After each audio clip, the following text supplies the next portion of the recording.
Welcome back to our channel. So today in this video we are going to discuss about how you can book a flight on trip.com. So for this, all you need to do is simply tap open a web browser and type in the URL www.trip.com.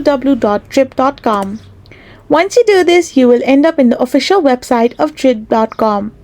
So once you are here, you must get registered or logged in into your account. After doing this, you need to simply select the airport from where you are going to fly to the destination country.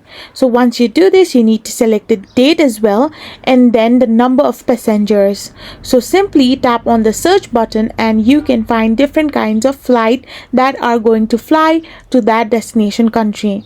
Now simply scroll down and select a flight that you want to book, and once you select it, you need to now select the class. Either you want to go in economy or in the premium or business class. So once you find your appropriate ticket, you need to simply tap on book, and once you do this, you will end up in this kind of interface.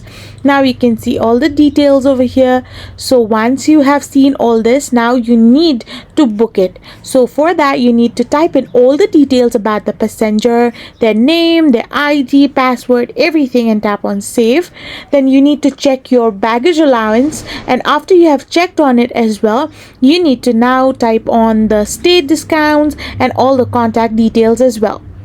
After doing this, you need to tap on the next button, which will allow you to find your appropriate card or your dollar card address and stuff. So you need to fill in all the credentials that are asked, and from this way you can book a flight in trip.com.